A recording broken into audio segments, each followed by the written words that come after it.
Hi guys, welcome back. I am Vivek Singhal from tradingwithvivek.com। और आज है chart of the week. Chart of the week का time जो पहले संडे इवनिंग में आता था, अभी सैटरडे को मॉर्निंग में आया करेगा 7 o'clock इन द मॉर्निंग, जिससे जब जो वीकेंड है during 2 days Saturday and Sunday, आप कभी भी इस वीडियो को जब भी टाइम मिले देख पाए। तो it was a feedback from a lot of guys, a lot of followers, जो फैमिलीज हैं, अपनी बड़ी सी फैमिली है सब्सक्राइबर्स के रूप में, उनसे फीडबैक आया था। तो मैं टाइम चेंज कर रहा हूं और आगे बढ़ते हुए यहां मेरी किसी भी तरह की रिकमेंडेशन नहीं है बाय सेल करने की। मैं यहां पर सिखाने की कोशिश कर रहा हूं आपको कि किस तरीके से हमें सारे फिगर्स एंड पैरामीटर्स को चेक करना चाहिए कुछ भी बाय सेल करने से पहले। तो आगे बढ़ते हैं। आज हम डिस्कस करने वाले हैं एचडी मीडिया लिमिटेड को। एचडी मीडिया लिमिटेड एक हमें सबको पता है Hindustan Times means Live Mint, और इसमें कुछ चैनल्स भी हैं। तो सारी चीजें मैं आपको बताऊंगा। सबसे पहले एक बार बिजनेस ही देख लेते हैं। तो जब हम इसकी वेबसाइट पर जाते हैं, यहाँ पोर्टफोलियो पर जाते हैं,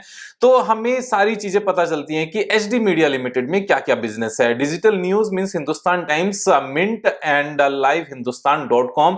तो जो वेबसाइट्स हैं, जो हम ऑनलाइन सारी चीजें रीड करते हैं, जो न्यूज़पेपर्स वगैरह रीड करते हैं, वो सारा इसमें आता है। सेकंड, प्रिंट मीडिया मीन्स जो टिपिकल हार्ड पेपर मीन्स जो न्यूज़पेपर आते हैं, वो है हिंदुस्तान टाइम्स, मिंट एंड हिंदुस्तान। हिंदुस्तान हिंदी का है, मिंट न्यूज़पेपर है जो बिजनेस न्यूज़पेपर है, एंड हिंदुस्तान टाइम्स जो नॉर्मल इंग्लिश डेली न्यूज़पेपर है। उसके साथ में इनके 3 एफएम स्टेशंस हैं, Fever FM, radio Nasha and 94.3 radio 1। तो इनके 3 ये यहाँ पर रेडियो स्टेशंस हैं, एफएम स्टेशंस हैं। अब जो एक इंपॉर्टेंट पॉइंट है इस बिजनेस में, कि इस पर्टिकुलर बिजनेस पे तीनों ही सेगमेंट्स में, नॉट तीनों में, डिजिटल न्यूज को छोड़कर बाकी जो दोनों सेगमेंट्स हैं, print media means printed newspapers and radio FM, इनके ऊपर पेंडेमिक के दौरान काफी हिट हुआ था और इनका बिजनेस बहुत ज्यादा डाउन चला गया था। But because now things are getting better, सब कुछ वापस आ रहा है। तो ये बड़ा अच्छा सा टाइम है इसका, इन कंपनीज के लिए, और आज ही इनके रिजल्ट्स भी आए हैं। तो हम सारी चीजें कवर करेंगे इस पर्टिकुलर वीडियो में। इस चार्ट ऑफ द वीक में जो एक चौंका देने वाली बात है कि इतना बढ़िया ग्रुप, इतना अच्छा ग्रुप, इतनी अच्छी इनकी रेवेन्यू और उन सब चीजों के साथ में ये कंपनी फ्री में मिल रही है। आप इस चीज का थोड़ा सा ध्यान रखना। फ्री में कैसे मिल रही है मैं आपको दिखाऊंगा कि इनके पास कितनी एसेट्स है, क्या क्या है, कितने लिक्विड है, क्या इसका पी रेशियो आ सकता है आने वाले टाइम में, सारी चीजें डिस्कस करेंगे। तो यहां पर बिजनेस का मैंने बता दिया, बिजनेस यहां पर ग्रोइंग बिजनेस है। साथ में यहां पर अगर हम फंडामेंटल्स की बात करें, then book value is 88 and currently it is quoting at 32, and this stock is up by 11.69% today। वैसे मैं आपको एक चीज बता दूं, ये पर्टिकुलर स्टॉक मैंने 2 days पहले परचेज किया था। I was suppose to make a chart of the week video. मुझे नहीं पता था कि आज ही इसके मींस फ्राइडे को ही इसके रिजल्ट्स आ जाएंगे, और फ्राइडे को रिजल्ट्स आते ही ये इतना ज्यादा ऊपर चला जाएगा। मैंने इस पर्टिकुलर स्टॉक को चार्ट ऑफ द वीक के लिए चूज करके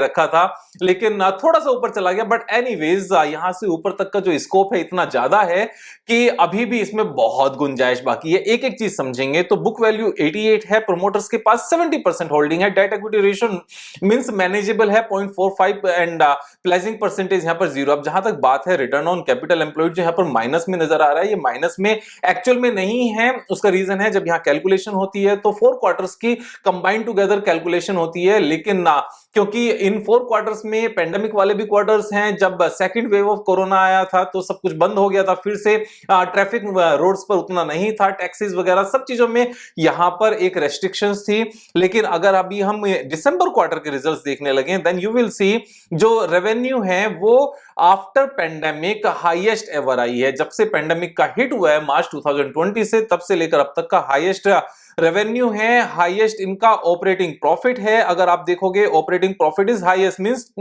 ऑपरेटिंग प्रॉफिट जब हाईएस्ट आता है इट मींस ये प्योर बिजनेस है, ये इनका कोर बिजनेस है, इसमें अदर इनकम्स नहीं है, किसी और रीजन से यहां पर नेट प्रॉफिट नहीं आ रहा है। तो operating profit means purely main business से प्रॉफिट का आना। उसके बाद में जो इंटरेस्ट है, interest is on the lower side.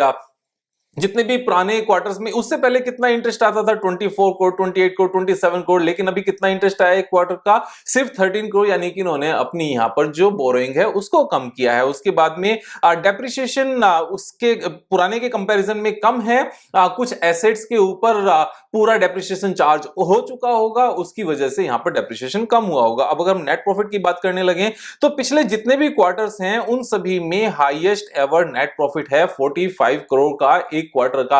अब अगर एक क्वार्टर का नेट प्रॉफिट 45 करोड़ आता है तो यहां पर 4 क्वार्टर्स का कंबाइंड टुगेदर 180 करोड़ बैठता है। 180 करोड़, पूरी कंपनी कितने की है? 750 करोड़ की। तो यहां पर 4 के फॉरवर्ड पी पर ये कंपनी ट्रेड कर रही है। तो जो यहां नजर आ रहा है 39.3, ये पुराने डेटा के बेस पर है। Forward P is only 4। यहां पर अगर 4 क्वार्टर्स में सेम इनकम आती हो सकता है यहां से इंक्रीज होकर भी आए। इंक्रीज होकर कैसे आ सकती है हम एक बार देख लेते हैं कि जो दिसंबर क्वार्टर के रिजल्ट्स आए हैं उसमें रेवेन्यू ब्रेकअप क्या है। रेवेन्यू ब्रेकअप में हम सीधे यहां पर सेगमेंट रिजल्ट्स में चले जाते हैं, नेट प्रॉफिट में चले जाते हैं यहां पर। तो जो print media and publish newspaper and periodicals है वो पिछले क्वार्टर के कंपैरिजन में, सितंबर क्वार्टर के कंपैरिजन में 17 करोड़ से इंक्रीज होकर यहां पर 66 करोड़ का हो गया है। यानी कि एक का अच्छा बड़ा जंप है। और ये जंप क्यों है? क्योंकि चीजें ओपन अप हो गई हैं यहां पर, और ऑफिसेस ओपन हो गए हैं, स्कूल्स मॉल्स वगैरह सब ओपन हो रहे हैं। और यहां जो radio broadcast and entertainment business है, जो एफएम बिजनेस है, उसमें जो इनका लॉस 12.65 करोड़ था वो कम होकर सिर्फ 4 करोड़ का रह गया। और उससे पहले अगर लास्ट ईयर दिसंबर की बात करने लगे तो ये लॉस इनका 25 करोड़ था, सितंबर में ये कम होकर 12.65 हुआ और अभी सिर्फ 4 करोड़ का हो गया। यानी कि आने वाले टाइम में ये बहुत जल्दी वापस से प्लस में आ सकता है, और जैसे ही प्लस में आएगा तो नेट प्रॉफिट यहां पर और इंक्रीज होगा। यानी कि जो 45 करोड़ का हमने टोटल नेट प्रॉफिट देखा है करंट क्वार्टर का, ये यहां से और ज्यादा हो सकता है। और ज्यादा होगा तो जो फॉरवर्ड पी हमने 4 का कैलकुलेट किया है वो हो सकता है 3 का हो जाए। अब ये तो हो गई यहां पर अर्निंग्स की बात। अब बात ये आती है कि यहां ये पूरी कंपनी कितने की है, एक बार ये देखते हैं। 746 करोड़ की आज की जो फ्राइडे की बढ़त है उसके बाद अब 746 करोड़ की पूरी कंपनी है। यहां एक चीज इंपॉर्टेंट है कि अगर हम बैलेंस शीट में जाते हैं तो यहां देखते हैं कि टोटल कंपनी के ऊपर बोरोइंग कितनी है, 914 करोड़। अब इसमें 914 करोड़ के साथ में यहां जो एसेट्स हैं, एक बार एसेट्स को ध्यान से देखते हैं इनके, सॉरी यहां पर इन्वेस्टमेंट को ध्यान से देखते हैं। इन्वेस्टमेंट इनके पास कितना है, 1966 करोड़। अब जो 1966 करोड़ का इनका इन्वेस्टमेंट है, इसका ब्रेकअप क्या है, एक बार अगर हम ये ब्रेकअप समझ लेंगे तो चीजें और आसान हो जाएंगी। ब्रेकअप समझने के लिए हम इनकी बैलेंस शीट पर जाते हैं, और बैलेंस शीट में हम यहां पर गए जहां ये पूरा अमाउंट इन्होंने दिखाया हुआ है 215 में। इन्वेस्टमेंट को इन्होंने यहां पर 2 पार्ट्स में बांटा हुआ है। One is the current investment और एक है हमारा 44,890 मींस 448 करोड़ एंड 1495 करोड़। इन दोनों का जो टोटल है यहां पर अगर आप देखोगे फाइनेंशियल इन्वेस्टमेंट्स, तो यहां पर नोट्स नंबर है 7B और यहां पर भी नोट्स नंबर है 7B। हम नोट्स नंबर 7B में गए तो यहां इसका पूरा ब्रेकअप निकल कर आता है। ब्रेकअप में क्या क्या है, अनकोटेड इन्वेस्टमेंट्स यानी कि जो मार्केट में लिस्टेड नहीं है, एंड कोटेड इन्वेस्टमेंट यानी कि जो मार्केट में लिस्टेड है। अब जो इन्वेस्टमेंट मार्केट में लिस्टेड है उनको तो कभी भी बेचा जा सकता है, immediately with in seconds. Market जब मार्केट आवर्स में हम कभी भी इनको सेल कर सकते हैं। तो जो मार्केट में लिस्टेड हैं, कोटेड इन्वेस्टमेंट्स हैं, उनका कितना वैल्यू है, उनका वैल्यू है 1636 crore, because these figures are in lakhs. तो यहां पर अगर लैक्स को करोड़ में कन्वर्ट करें तो यहां पर ये 1637 करोड़ बैठता है। यानी कि 1640 करोड़, 1640 करोड़ तो इनके पास लिक्विड म्यूचुअल फंड्स वाली एसेट्स है जिनको मार्केट में कभी भी बेचा जा सकता है। और अगर इसमें जो कोटेड नहीं है यानी कि जो लिस्टेड नहीं है उनको ऐड कर लिया जाए तो टोटल आता है 1944 करोड़। अब जो ये कोटेड नहीं है ये कौन कौन सी इन्वेस्टमेंट है, investment in venture capital fund, investment in equity instruments and investment in preferential shares and investment in debt instruments. तो ये सारी हैं। अब यहां पर 2000 करोड़ यानी कि 1944 करोड़ की टोटल एसेट्स हैं। अब एक चीज ध्यान से रखना, ये इन्वेस्टमेंट हैं जो बिजनेस रन हो रहा है, जो इनका प्रिंट मीडिया है, जो इनका रेडियो बिजनेस है, जो ऑनलाइन इनके पोर्टल्स हैं, वो सारा बिजनेस अलग है। यहां इस चीज को बहुत ध्यान से समझना, ये सारा बिजनेस अलग है, ये तो एक्स्ट्रा है मेन बिजनेस से अलग। 1944 करोड़। अब 1944 करोड़ के साथ में जो 1944 करोड़ था ये मार्च में था, अभी सितंबर में इंक्रीज होकर ये 1966 करोड़ हो गया और दिसंबर में हो सकता है उससे भी ज्यादा हो गया हो। एंड जब तक मार्च की फाइनल बैलेंस शीट आएगी जहां फिर से ब्रेकअप निकल कर आएगा, हो सकता है तब और भी ज्यादा हो जाए। लेकिन सितंबर का भी अगर डेटा लें तो 1966 करोड़ है। साथ में इनके पास कैश कितना है, कैश है 106 करोड़। तो 1966 करोड़ 106 करोड़ यानी कि 1900 प्लस 100 मींस 2072 करोड़। तो यहां पर 2072 करोड़ की तो लिक्विड एसेट्स है, लिक्विड इन्वेस्टमेंट्स है, जिसको कभी भी निकाला जा सकता है मार्केट से। और पूरी कंपनी कितने की है, पूरी कंपनी है 746 करोड़ की। हाउएवर लेकिन यहां पर 2072 करोड़ जो इनके पास लिक्विड इन्वेस्टमेंट है, इसमें से हम क्या करते हैं, जो बोरोइंग है इसको लेस कर देते हैं एक बार। तो यहां पर टोटल हमारा ये निकल कर आता है 2072 माइनस 914, तो ये टोटल निकल कर आता है 1158 करोड़। 1158 करोड़ का, यानी कि अगर जितना भी इनके ऊपर अभी बोरोइंग है सारी पे कर दी जाए, जो 914 करोड़ की बोरोइंग है सारी पे कर दी जाए, पे करने के बाद में जो अपने पास इस इन्वेस्टमेंट से बचेगा वो 1158 करोड़ बचेगा, यानी कि 1158 करोड़। और पूरी कंपनी कितने की है, पूरी कंपनी है 746 करोड़, यानी कि 1158 करोड़ में से 746 करोड़ अगर लेस कर दें तो यहां पर 400 करोड़ से ज्यादा फिर भी बचते हैं, यानी कि पूरी कंपनी भी आ गई और 400 करोड़ भी आ गए after paying all the debt, यानी कि सारा डेट उतार दिया। उसके बाद में जो पैसे बचे लिक्विड इन्वेस्टमेंट से, उसमें से पूरी कंपनी भी आ गई, 400 करोड़ वहां भी बच गए, और जो पूरी कंपनी है वो सारा बिजनेस फ्री में बच गया। इतना मींस ऐसा होता कैसे है, ये स्टॉक मार्केट है, इस स्टॉक मार्केट में ऐसा ही होता है।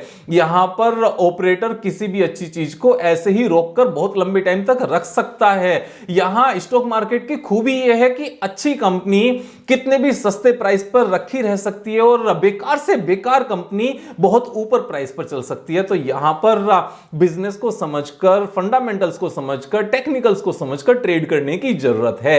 यहां बहकावे में आने की जरूरत नहीं है। मैं हमेशा कहता हूं सीख कर करो, सीख कर करने बिना कुछ नहीं होगा। यह कॉन्फिडेंस बिना सीखे नहीं आएगा। जब हम ड्रिल डाउन करेंगे, डीपर जाएंगे यहां पर, तभी ये सब चीजें नजर आएंगी। अब पॉइंट यह आता है कि इसके टेक्निकल्स क्या कहते हैं। टेक्निकल्स के लिए हम इसका चार्ट ओपन करते हैं और चार्ट ओपन करके एक बार हम यहां पर देखते हैं कि ये एक का अच्छा सा कप विद हैंडल पैटर्न है और ये multiple cup with handle pattern है, जिसको complex cup with handle pattern कहते हैं। कॉम्प्लेक्स का मतलब क्या होता है कि यहां पर ये एक कप बना और कप का ये एक हैंडल बना, फिर एक और हैंडल बना, यहां से ब्रेकआउट दिया, मार्केट की वजह से नीचे आया, फिर एक और हैंडल बना। जहां पर मल्टीपल हैंडल्स होते हैं उसको complex cup with handle pattern कहते हैं। अब इसका जो टारगेट निकल कर आता है वो कितना आता है, यहां से हमने यहां तक इसको पिक किया और पिक करने के बाद में हमने इसको यहां से ऊपर प्लॉट किया और ये हमारा निकल कर आया 54 is the target. Currently it is quoting at 32। अब अगर करंट प्राइस से लेकर हम 52 तक का भी अगर देखने लगे कि कितने परसेंट गेन है, दिस इज 70% गेन।